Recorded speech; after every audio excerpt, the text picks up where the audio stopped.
Hello and welcome back to the 33rd Galway Film Fleadh. My name is Will Fitzgerald, programmer of the Fleadh, and it's my pleasure to present the premiere of Ride the Wave here at our festival. I thought it was just a thrilling adventure ride, a fantastic coming of age story, a fantastic story of parents and their kids, fathers and sons also. And I'm delighted to be joined now by the director, Martyn Robertson. Martyn, thanks very much. Thanks, Will, and it's been a total pleasure to screen at Galway Film Fleadh, and I'm really, really pleased. And thanks to everyone for taking the time to watch the film. Yeah, I hope, like I said, everyone watching enjoyed it as much as I did.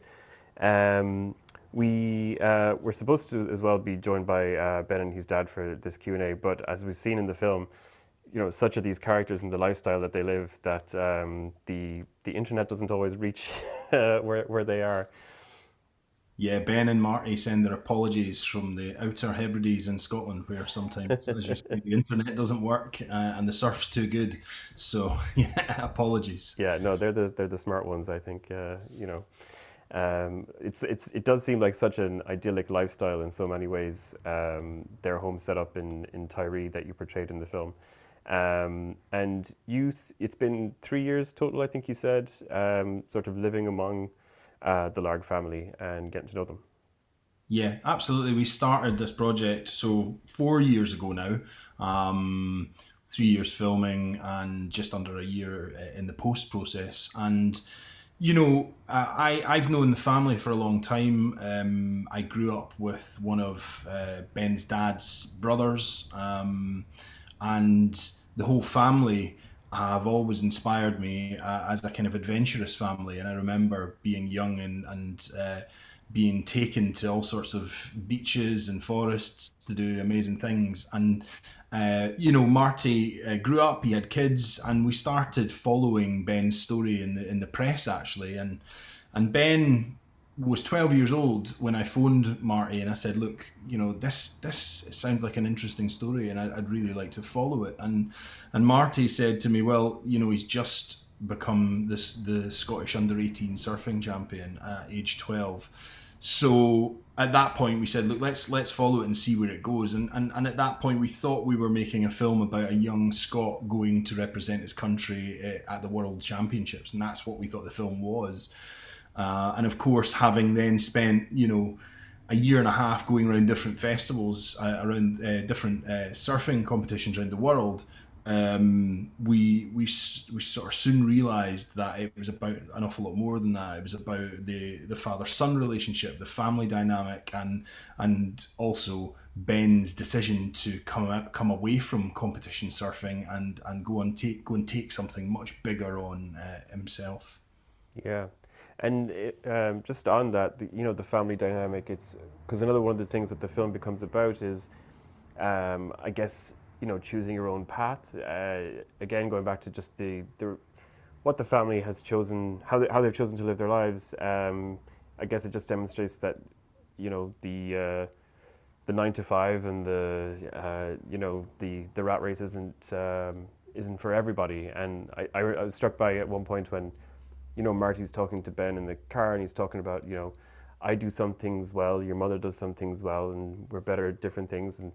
And was that from living with them over those past years? That's the kind of dynamic that they roll with. They absolutely roll like that. I mean, they're a very loving family, and Marty and Iona, as parents, put their kids first over absolutely everything. Over employment, over finances, over everything. Their kids drive. They are 9 till 5 or 9 till 9 or whatever you want to call it. And so the learning for them with their kids is about learning about how to be in social situations, how to be with people, how to learn to survive in dangerous conditions and on the beach in waves.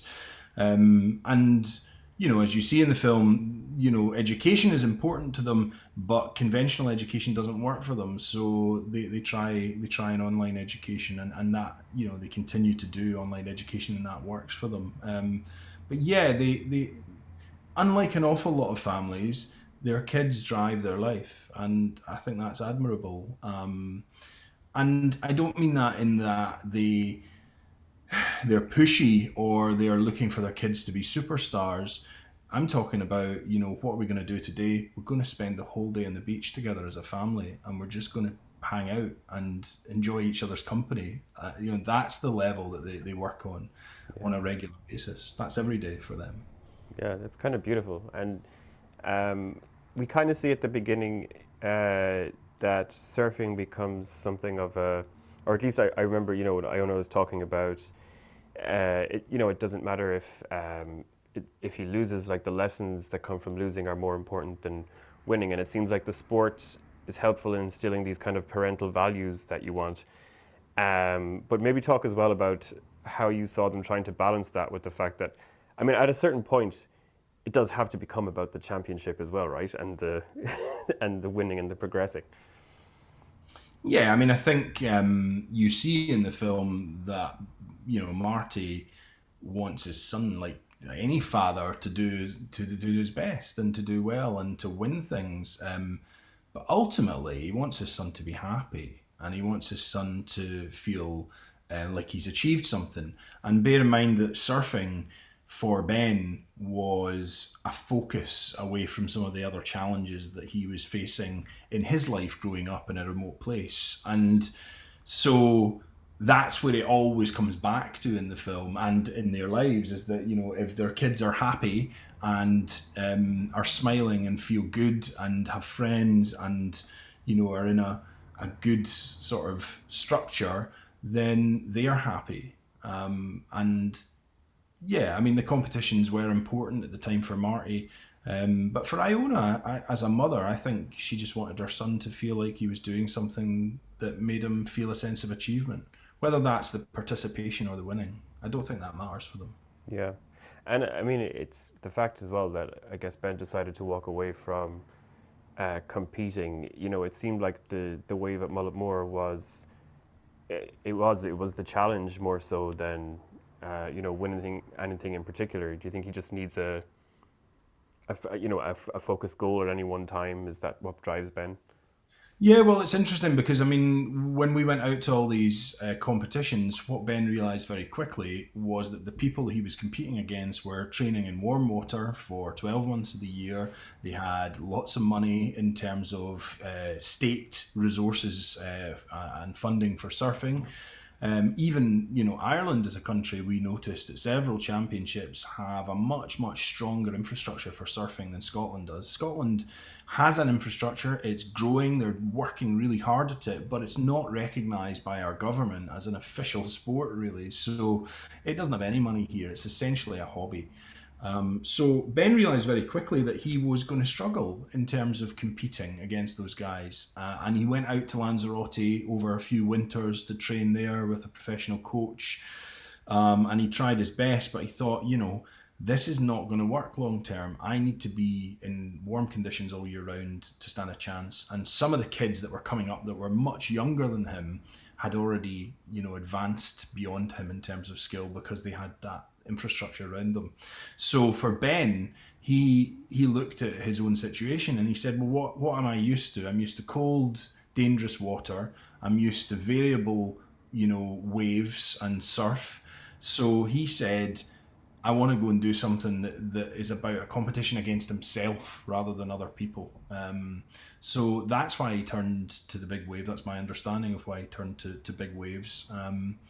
And it gave him a focus at a time where he really needed that. He really needed to focus on something massive. And for him, big wave surfing is the direction he wants to go in now as a surfer. Yeah, I mean, we see that at the end where I guess, if one were to look for a kind of narrative arc going through the film, it starts off as something to, he's not having a good time of it in school, and this is something that focuses his attention, that makes him happy. But towards the end of it, after he surfs the wave at Mullaghmore, he says, "This is what I want to do when I'm older." So I guess he's looking at this seriously as a future. Whether that's, I mean, maybe you can give us some insight, an update from Ben. Is he talking about going back into competition as a what kind of a future do you know is he looking at?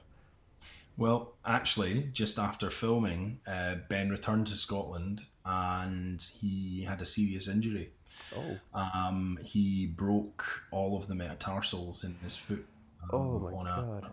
a wave. He was just on a very small wave in Tyree where he lives, and he pushed down on the back of the board and he shattered pretty much all of them in his foot. And he was airlifted off of the island, emergency surgery. He had lots of metal put in his foot, and he has spent the last sort of 14, 15 months in a moon boot recovering from it. So he's only just started surfing again in the last few weeks. Has made a decent recovery. The consultants are all really happy with him. He's had some brilliant sort of physio support here in Scotland, and now he is trying to get back to where he was. You know, he's trying to take off from the point that you saw in the film. So ironically, the film is starting to come out, and Ben's still at that point. You know, in his Yeah. surfing career. So in terms of his ambition, he has massive ambition to go and take on big waves around the world, potentially in Portugal, potentially elsewhere. He's attracting some interest from sponsors. I think the tricky thing about big wave surfing is there's almost even less infrastructure than competition surfing. So Ben has to go and seek individual support to try and make that work. And you know, as a filmmaker, I really hope this film helps Ben to succeed in that quest. Ultimately, he wants to travel the world and meet people in different cultures and live on the beach and live in a van and focus on taking on certain big waves in certain places. You know, Yeah. sounds all right to me. It does. It does. That is rotten. Oh, poor Ben. But glad to hear that he's on the mend and picking himself up again. Yeah. Um, yeah, and you know, traveling the world, meeting new cultures, new people, definitely seems like it would suit him. You do see him come out of his shell a bit when he's talking with, you know, the other surfers that he meets at Mullaghmore. Kind of as well. I thought it wasn't insignificant that it happened when his parents weren't there. He even comments on it himself at the end of the film. Or Iona does. She said, you know, if we were here, I don't think he'd have done it. And do you see? I mean, I guess for you again, having spent all that time with them, do you see this sort of natural? I guess that's coming into manhood, right? That's a natural part of them having to let go a bit of their son.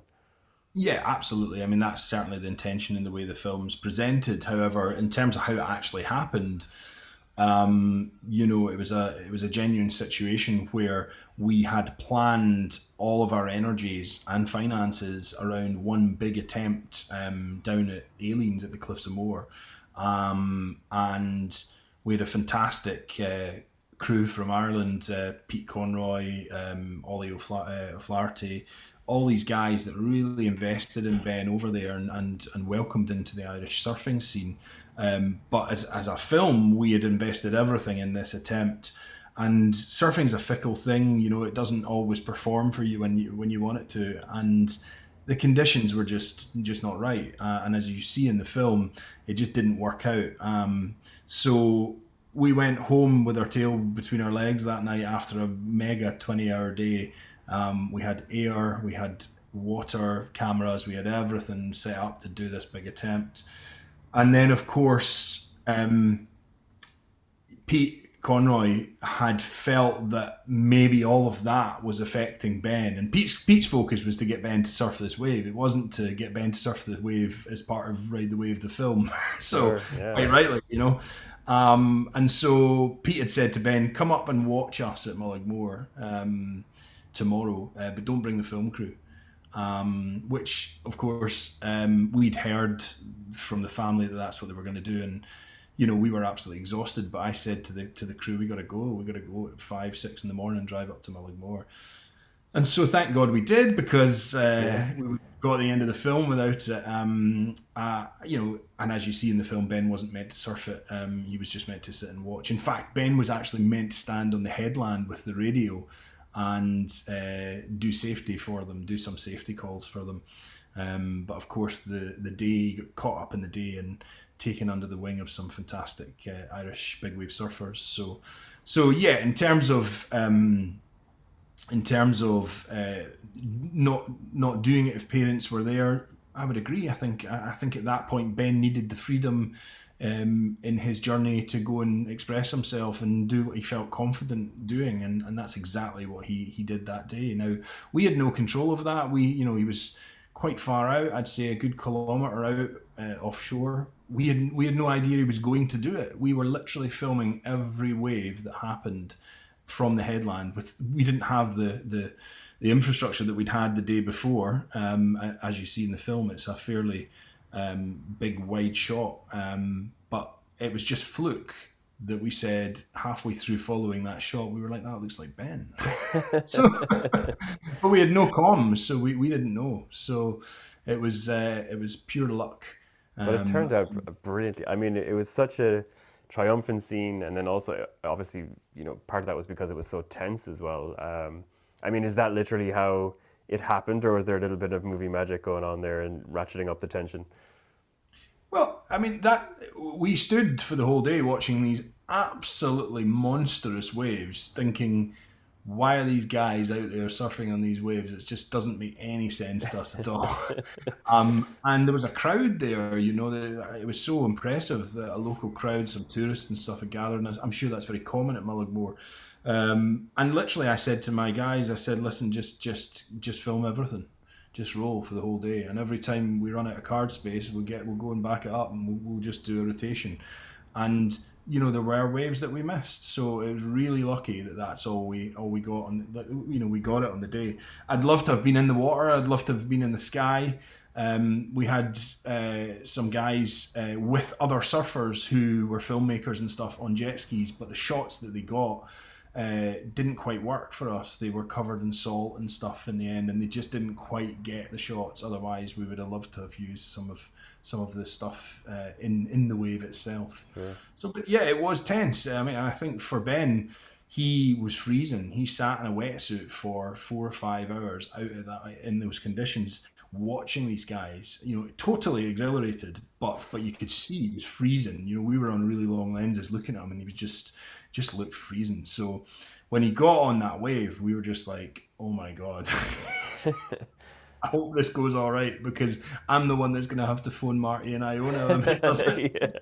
Not a call you want to make. Yeah. I know, totally. So no, listen, we were delighted for him in the end, and he came up that beach. You see it in the film, and he was just buzzing. Yeah. It was, again, just such a triumphant moment.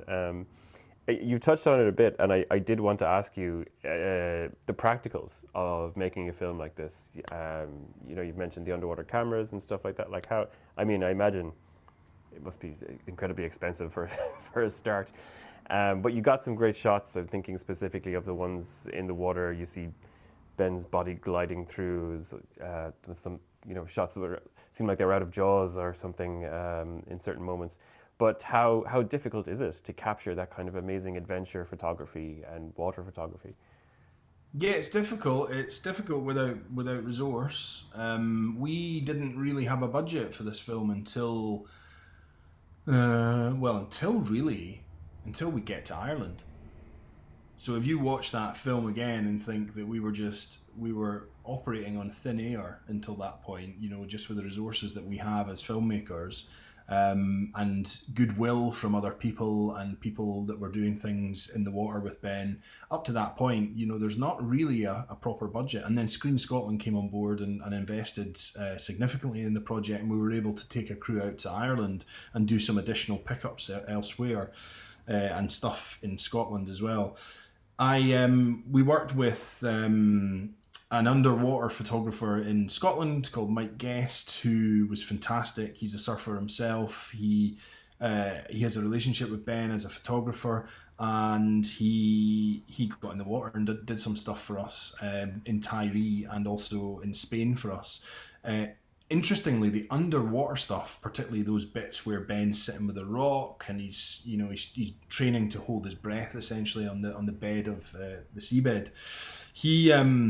Mike shot that in Scotland on I think we had a budget for 2 days of Mike's time, and it was just really, really lucky that the 2 days that we picked were beautiful, sunny days, and the water was as clear as it was, because getting that clarity in Scotland underwater is probably near impossible normally. So So lucky to get that, and then we worked with a well-known surf filmmaker and filmmaker based not far from Lahinch, Kev Smith, who supported us on some stuff out in Ireland as well. So, and Kev did some of the aerial stuff out in Ireland as well. So, yeah, I mean, I think it's challenging, you know. Unless I think the main thing about it is time. You know, you'll maybe remember the film Between Land and Sea. Mm-hmm. Yeah. Ross Whitaker made. Ross Whitaker and Kev worked together on that film, and Ross was a great contact for us on this project actually, and really introduced us to a lot of contacts in Ireland and particularly down in Lahinch. And that film was made over such a long time because essentially it was about patience. It was about spending time and just being there and just catching things when they happened, and having the resource or the time on your hands to just film. And that was hard for us because obviously we are traveling from Scotland and we're kind of limited in the chunks of time that we can dedicate. So you're really praying that things happen for you. And thankfully, the timing for us with the storm and the swell at that time really worked for us. And again, pure luck, nothing else. Yeah. So, yeah. Well, you know, what's the saying? Is it practice in time or work in preparation in time because of luck? Yeah. You've kind of filled us in a bit on what's happened with Ben after the film, and we wish him luck. Do you think his future will bring him back to Ireland? His future in big wave surfing? He really wants to go back to Ireland. I mean, we had a fantastic time in Ireland as filmmakers, but the family had an even better time in Ireland. And, you know, many times they said to me on and off camera that they would love to move down to the west coast of Ireland. They just felt it had everything for them, both the life, but also the surf and the attitude towards surfing, both from the towns and villages on the coast there. But also the surf community is so strong, and you know you really do have some of the best big wave surfers in the world living down there, or coming to Ireland from across the world.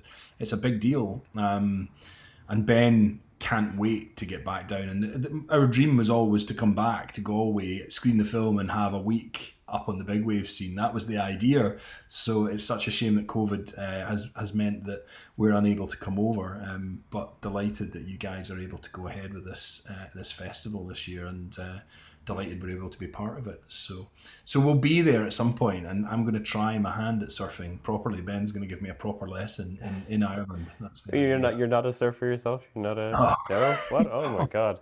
No. I would have assumed some ability on your part after capturing all that amazing footage. No ability, none at all. Just about swim. Well, still, you've made an amazing film. And what's next for the film?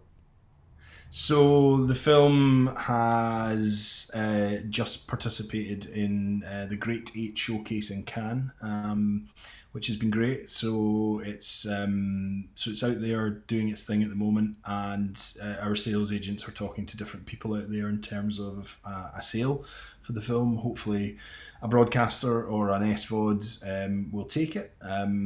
We've got some other festivals lined up that I can't announce yet, unfortunately. We've got a big UK premiere later this year, and we're waiting to hear about some of the other international festivals that we're hoping to screen at as well. So, and then following that, I really hope that we can do, you know, a surf festival tour around the world with it, and also a regional screen tour in Scotland here as well, because I think it's important that a Scottish audience sees it as well. Absolutely, yeah. Ben is a great representative for the country and for his sport, and you've made a great film that represents him, but also I think just represents our beautiful West Coast here and the surfing community so well as well. So thanks again for your work, and thanks again for letting us debut it here in Galway. We're thrilled as well, and yeah, I look forward to when we can catch up again in person. Thanks again, Martyn. Great, thanks so much, Will. Thanks very much for having us.